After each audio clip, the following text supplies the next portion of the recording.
दर्शकों स्वागत है आपका विदिशा ईएमटी न्यूज में। मैं हूं कृष्णकांत सिंघारी। अब देखते हैं दिन भर की खास खबर।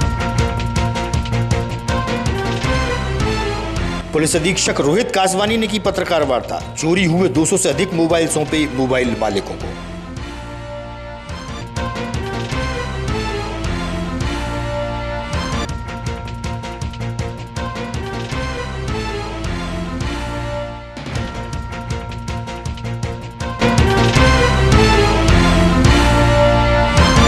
युवा समाज सेवी ने गरीब बस्तियों में जाकर गरीब बच्चों को दिवाली के त्योहार पर कपड़े, मिठाई और पटाखे की ये भेंट। खुशी खुशी मनाया दिवाली का त्योहार।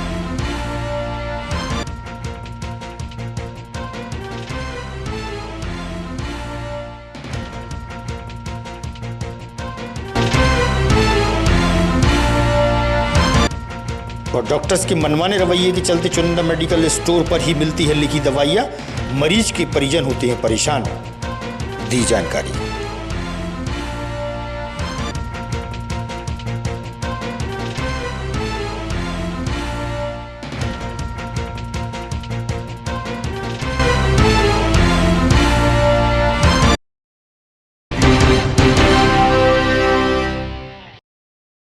अब खबर विस्तार से। बसंत पंचमी के दिन ग्राम चिरौड़िया में श्री चिरौड़िया धाम सरकार के मंदिर में 23 जनवरी को गरीब कन्याओं के विवाह का आयोजन रखा गया है। पंडित अंशुल कृष्ण शास्त्री महाराज द्वारा बताया गया। वहीं उन्होंने 4 बीघा जमीन पर गौशाला व आश्रम खोलने की बात कही। नितिन शर्मा। नितिन जी, ये कौन सा स्थान है और यहाँ पर किस तरीके का ये निर्माण किया जा रहा है? ये चिरौड़िया धाम का गौशाला और आश्रम का निर्माण किया जा रहा है। चिरौड़िया धाम से लगभग 200 मीटर आगे ये खेत है। ये खेत अपने महाराज जी का ही खेत है। किसी ने भी उनको मदद नहीं करी वहाँ पे गौशाला और इसके निर्माण के लिए। तो गुरुजी ने अपना जो खुद का निजी खेत था तो वो गौशाला के लिए उन्होंने निर्माण के लिए दे दिया है। तो ये आश्रम किन के लिए खोल रहे हैं अपन? आश्रम ये जैसे कोई धाम पे आ रहा है, अब उसकी रुकने की व्यवस्था नहीं है तो उसकी रुकने की व्यवस्था यहाँ पे की जाएगी।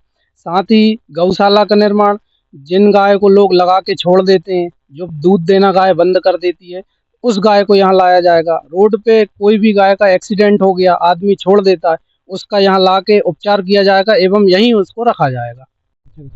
मैं पंडित अंशुल शास्त्री, चिरौड़िया धाम सरकार जो धाम है यहाँ का पीठाधीश्वर। ये कौन सा स्थान है? ये चिरौड़िया धाम के पास में ही है, मात्र 200 मीटर आगे है मेन रोड तो पे। यहाँ पर आज किस धनतेरस के दिन के अवसर पर यहाँ पर किस तरीके का आपने शुरुआत की, पूजन की है? हाँ, यहाँ पे क्या है, ये निर्माण चालू कर दिया है गौशाला के लिए। गौशाला और जो है आश्रम के लिए। जो बाहर के व्यक्ति आ रहे हैं धाम पे, उन्हें रुकने की समस्याएं हो रही हैं। सब होटलों में रुक नहीं पाते, व्यवस्था नहीं रहती हैं, तो ये बना के उनको रुकने की व्यवस्था रहेगी। और जो हमारी गौ माता विदिशा में रोडों पर जो एक्सीडेंट हुए हैं, जो बेचारी डली हुई हैं, गौशाला भी फुल हो गई हैं जिनमें बन नहीं रही हैं, गौ जो ऐसी हैं एक्सीडेंट वाली, उनके लिए ये सबसे पहले नंबर की गौशाला रहेगी कि एक्सीडेंट वाली यहाँ पर रहें, डॉक्टर भी उपलब्ध रहेंगे। ये खुद निजी जगह में इसका निर्माण किया जा रहा है। लगभग कितनी बीघा जमीन होगी? ये है 4 बीघा की जमीन। अच्छा, जैसे कि अगर इसमें अपन जैसे फसल बोते हैं तो कितनी फसल होती होगी? फसल इसमें बोते हैं तो पिसी लगभग 60 कुंटल होती है इसमें। कितनी कीमत होती है? 60 कुंटल पिसी होती है, कम से कम 1.5-2 लाख रुपए की कीमत रहती है। आपकी बात करें गौ माता के लिए, मन में आपका दर्द क्यों जाग रहा है? क्योंकि अभी मैंने देखा, गौ माताओं को देख रहे हैं, परसों के दिन ही देखा, एक गौ माता रोड पर डरी हुई थी बेचारी, बछड़ा हुआ, उन्होंने एक व्यक्ति ने बांधा, जब उसको तकलीफ हुई तो उसको भगा दिया, बछड़े को भगा दिया उदयनगर कॉलोनी में। तो कुत्ता उस बछड़े को खा रहा है, गौ माता को खा रहा है, उसको गौशाला में छोड़ा, इलाज कराया। इसीलिए कि कोई देख नहीं रहा है, ध्यान नहीं दे रहा है, और शासन और प्रशासन भी ध्यान नहीं दे रहा है। यहाँ पे आपने धाम भी देखा, वहाँ पर शौचालय की व्यवस्था बिल्कुल नहीं है, महिलाएं भी बहुत ज़्यादा परेशान हो रही हैं। इसलिए यहाँ पर ये निर्माण कर रहे हैं कि गौशाला कम से कम गौ माता को यहाँ पर सुरक्षित रखा जा सके। और निवेदन भी एक कर रहे हैं, देखो अपने पास कोई नौकरी नहीं, और धाम भी जो लगता है तो धाम भी बिल्कुल निःशुल्क रहता है, किसी से शुल्क नहीं ले रहे हैं, और ये जगह भी अपनी है। तो इसमें ये निर्माण हो रहा है। जो व्यक्ति अगर इसमें सहयोग करना चाहते हैं, हमारे विदिशा क्षेत्र के आसपास के लोग, तो अभी तो अकाउंट तो खुला नहीं है, लेकिन जो अकाउंट है तो उस पर भी सहयोग कर सकते हैं। जो फ़ोन पे नंबर है, कुछ समय के बाद जो है कमेटी बन जाएगी तो फिर उस पर सहयोग हुआ। युवा समाज सेवी धर्मेंद्र कुशवाहा द्वारा गरीब बस्तियों में जाकर दीपावली का त्यौहार मनाया गया। गरीब बच्चों को कपड़े, फुलझड़ी, पटाखे और मिठाइयों का वितरण किया गया। धर्मेंद्र कुशवाहा ने बताया। सिंह कुशवाहा जी, आज कहाँ पहुँचे और क्या उद्देश्य था आज आप यहाँ पर आने का? जी, सबसे पहले तो धनतेरस है आज, तो धनतेरस की सभी नगरवासी, जिलेवासियों और देशवासियों को बहुत बहुत शुभकामनाएं। आज विदिशा शहर के बैतवा नदी के तट पर यहाँ पर झोपड़ियाँ बनी हुई हैं, जहाँ पर करीब 50-60 झुग्गी झोपड़ियाँ बनी हुई हैं, लोग निवास करते हैं और काफी बच्चे हैं यहाँ पर, तो जिनकी समय समय पर हम मदद करते हैं और वाकई में जरूरतमंद है। तो दिवाली का महापर्व है, महालक्ष्मी जी सभी पर कृपा बनाए रखें। और आज हमने जो है बच्चों को कपड़े, मिठाइयाँ और पटाखे जो है बांटकर इनके साथ खुशियाँ मनाई है हमने। दीपावली का त्योहार है, आप सभी को और सभी को बहुत बहुत शुभकामनाएं। विधायक मुकेश टंडन दिवाली के त्योहार के चलते रामलीला क्षेत्र में पहुंचे, जब पटाखा दुकान संचालकों को दिवाली की बधाइयां दी और दिवाली की सभी को शुभकामनाएं उन्होंने दी हैं।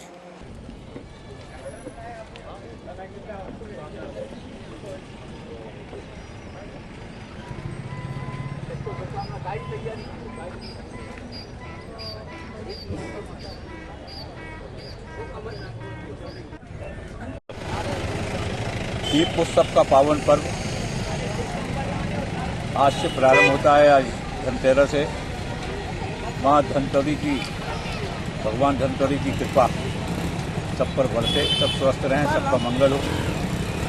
और महालक्ष्मी दीपावली का ये पावन पर्व सबके जीवन में खुशियों के दीप जलाए, सब स्वस्थ रहें, सब मंगल रहें, सबके यह धन धान्य की बरसात हो। किसान, मजदूर, व्यापारी, हमारे सभी अधिकारी, कर्मचारी, सभी का मंगल हो। दीपावली सबके लिए शुभकारी और लाभकारी हो। माँ लक्ष्मी से यही प्रार्थना है कि सबका मंगल करे। सबको दीपावली की और धनतेरस की ढेर सारी शुभकामनाएं। जी, क्या नाम है आपका? जी, मेरा नाम शुभम भावसार है।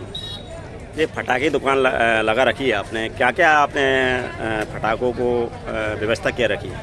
जी सर, मेरे पास ये अग्नि फायर है, इसकी व्यवस्था कर रखी मैंने। पानी की कैन है, साथ में बजरी की बाल्टी रखी हुई है,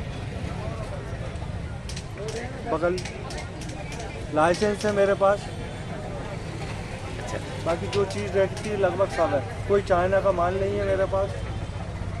किसी प्रकार का चाइना का माल नहीं है? जी नहीं, मेरे पास कोई प्रकार चाइना का माल नहीं है। अच्छा अच्छा। तो ये लगभग आप कितने वर्षों से फटाखे की दुकान लगा के आ रहे हैं? मुझे लगभग ये 10 से 12 वर्ष हो गए फटाखे। अच्छा।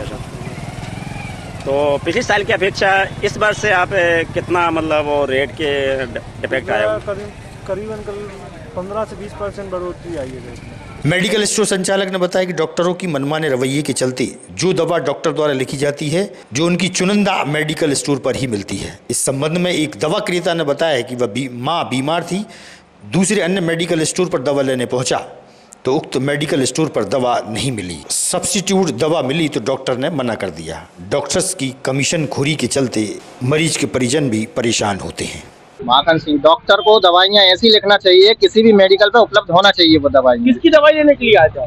मैं मम्मी की दवाई लेने। दवाई लिखी थी उन्होंने, डॉक्टर खरे साहब ने लिखी है दवाई, लेकिन वो अदर उपलब्ध नहीं है। कहाँ की दवाई है जो?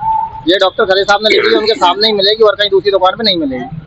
क्या कहना चाहेंगे ऐसे डॉक्टर के बारे में? डॉक्टर सिर्फ अपनी कमीशन खोरी के चक्कर में ऐसी दवाइयाँ लिखते हैं। बाकी डॉक्टरों को ये होना चाहिए, आप कहीं से भी दवाइयाँ ले लो, हर जगह उपलब्ध होना चाहिए, ऐसी दवाई लिखना चाहिए।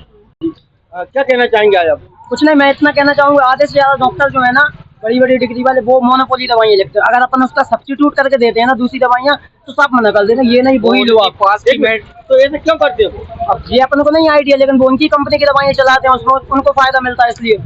अब जैसे गरीब लोगों को कहाँ ढूंढे, हम लोग 25 करते हैं, हम भोपाल से दवाइयाँ लेके आते हैं, ठीक है। अब जो लिखी है ना वो ही चाहिए। मेरा अनिकेत लोधी। अच्छा, आज जो दवाई लेने का है इसकी क्या कहेंगे आप लोग? मैं यही कहना चाहता हूँ कि अच्छे से अच्छी बड़ी कंपनी की दवाई लिखें, आम लोग, जनता लोग परेशान ना हो। तो ये क्या मोनोपोली चल रही है? मोनोपोली लिखते हैं डॉक्टर लोग, पब्लिक इधर से उधर कहीं मिलती नहीं दवाई डॉक्टर को। एसपी रोहित कासवानी द्वारा प्रेस वार्ता के दौरान करीब 200 से अधिक मोबाइल, जिनकी कीमत 50 लाख से अधिक है, चोरी या गुम हुए थे, जिन्हें मोबाइल मालिकों को आज सौंपा गया।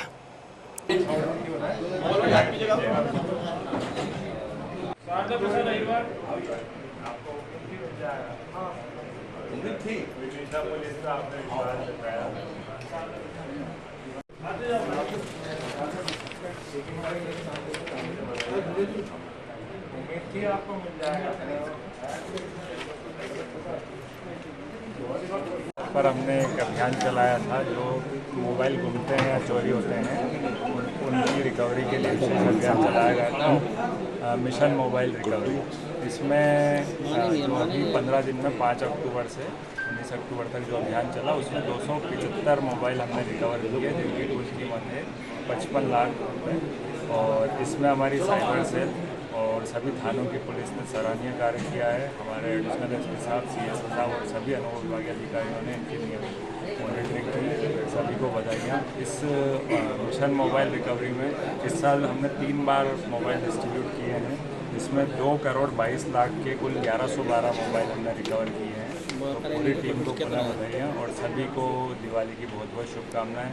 मैं सभी से अपील करता हूं कि अपने फ़ोन का ध्यान रखें और कभी घूमता है आपका फ़ोन तो तत्काल हमारा जो पुलिस का हेल्पलाइन नंबर है 7587637635 पर हमें सूचना दें ताकि हम आपके फ़ोन की रिकवरी के लिए तत्काल प्रयास करें। सर, अन्य प्रदेशों से भी मोबाइल बरामद किए? इसमें कुछ मोबाइल आसपास के ज़िलों से मिले, मध्य प्रदेश के कुछ मोबाइल अन्य प्रदेशों जैसे झारखंड, यूपी, राजस्थान, महाराष्ट्र से भी बरामद। कितनी संख्या है इन मोबाइलों की? कुल इस जो तीसरा चरण है मिशन मोबाइल रिकवरी का उसमें 275 मोबाइल। अभिषेक जैन है, मैं बजरिया में निवास करता हूँ, विदिशा बजरिया में। और मेरा मोबाइल गुम जो हुआ था करीब 1.5 वर्ष पूर्व अप्रैल में गुमा हुआ था और काफ़ी जद्दोजहद के बाद सिस्टम ट्रैक कर रहा था मोबाइल को, कभी चालू होता कभी बंद होता एनीवेज। पर लास्ट में पुलिस सिस्टम को मैं बधाई देता हूँ, उन्होंने काफ़ी सारे मोबाइल रिकवर किए और सारी जनता को बांटे, दिवाली के लिए उपहार दिया। सभी को दिवाली की शुभकामनाएं और धन्यवाद देता हूँ। ठीक, मेरा नाम यशिका शर्मा है। यहाँ आप कंट्रोल रूम पहुँची, क्या है मामला पूरा बताएं? मेरा 2023 अगस्त में फ़ोन चोरी हो गया था रंगली मंदिर से और अभी 3-4 दिन पहले मुझे कॉल आया मेरा फ़ोन रिकवर हुआ है। सारी उम्मीद छोड़ दी थी, कोई होप नहीं था, बट एकदम से कॉल आया दिवाली का टाइम में। बहुत खुशी हुई, thanks to police, SP sir, बहुत अच्छा लग रहा है। फ़ोन वापस मिला है।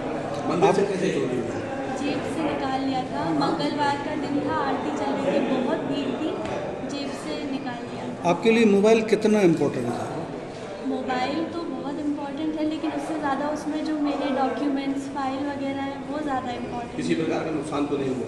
नहीं, ऐसा कोई नुकसान नहीं हुआ, तुरंत सब कुछ ब्लॉक करवा दिया था, तो ऐसा कोई नुकसान नहीं। Thank you. अपना घर आश्रम के संचालक और परिवारजनों ने बताया कि 4 वर्ष पूर्व मथुरा से गुम हुए थे एक प्रभुजन परिजन लेने पहुंचे तो उनकी खुशी का ठिकाना नहीं रहा और विदाई भी दी। अपना घर के संचालक व परिजनों से हुई चर्चा, सुनिए आप।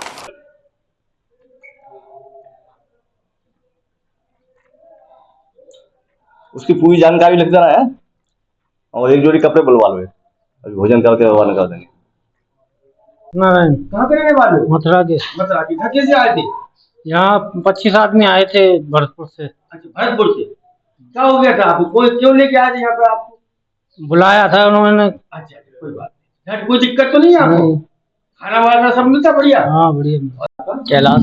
कहाँ के रहने वाले आप? मथुरा। मथुरा। ये कौन है आपका? मेरा भाई है छोटा। क्या नाम है इनका? जितेंद्र। अच्छा, ये कैसे विषय लगाया था? ऐसा था जब लगा था लॉकडाउन में एक गाड़ी में 2-3 पुलिस वाले थे और वैसे सुना है मैंने से, तो वो ले गए उसे उठा के वृंदावन बताया था।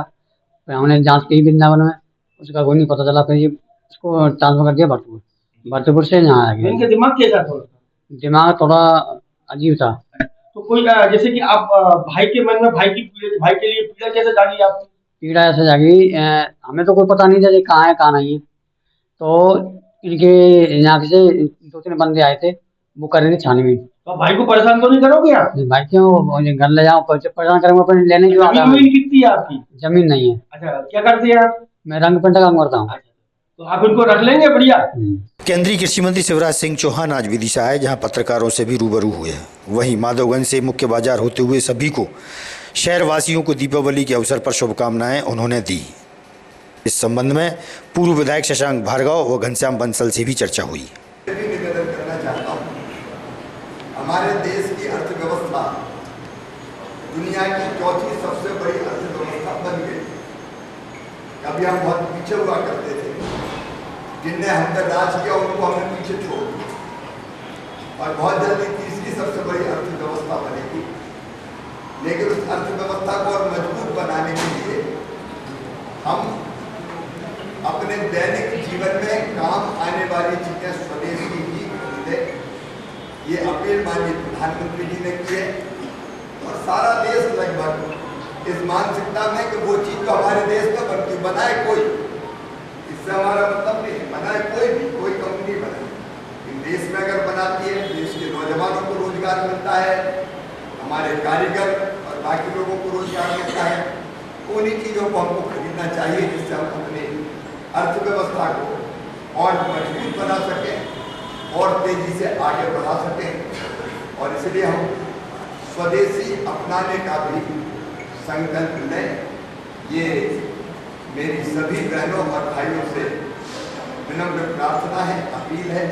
एक बार आप सबको दीपावली की पुनः बहुत बहुत शुभकामनाएं। आप सब सुखी रहे, आप सब निरोग रहे, आप सब मंगल हो, आपका कल्याण हो। और यही प्रार्थना परमपिता परमात्मा से, लक्ष्मी मैया से, भगवान श्री राम जी से, सीता मैया से, सभी से यही प्रार्थना। कैसे हो भैया? भाई सूरज भाई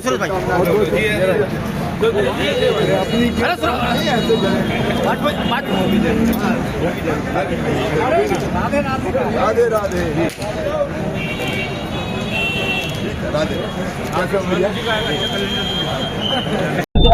जो थोड़ा से उसके अवसर पर आज आपके बीच में कौन बता रहे थे और क्या उनके द्वारा किए गए? हमारे क्षेत्र के लोकप्रिय सांसद, मध्य प्रदेश शासन के पूर्व मुख्यमंत्री आदरणीय शिवराज सिंह जी परंपरागत रूप से पहले व्यापारियों को होली दिवाली की बधाई देने आते थे, लेकिन पिछले कुछ सालों की वजह से, भीड़भाड़ की वजह से वो उन्होंने स्थगित कर दिया था। लेकिन इस साल केंद्रीय मंत्री के रूप में वो व्यापारियों के बीच आए। व्यापारियों ने भी उनका दिल खोल के स्वागत किया और उन्होंने भी शुभकामनाएं दी और व्यापारी समाज ने भी बहुत प्रफुल्लित मन से उनको दीपावली की शुभकामनाएं दी। मैं भी सभी नागरिकों और व्यापारी भाइयों को दीपावली की शुभकामनाएं देते हुए उनसे आग्रह करूंगा कि वो अपने स्तर पर स्थानीय व्यापारियों से अपनी खरीद करें और उनकी भी दीपावली को मंगलमय करें। जय हिंद। किस तरीके का आपके द्वारा शहरवासियों को संदेश दिया जा रहा? दीपावली के शुभ अवसर पर तमाम प्रदेशवासियों को और हमारी विदिशा विधानसभा की हमारे भगवानों को सबको बहुत बहुत बधाई, शुभकामनाएं। माँ लक्ष्मी की कृपा विदिशा विधानसभा वासियों पर सदा बरसती रहे, यही मेरी ईश्वर से प्रार्थना है। आगामी खबरों के लिए आप देखते रहिएगा विदिशा EMT न्यूज। हमें दीजिए इजाजत। नमस्कार।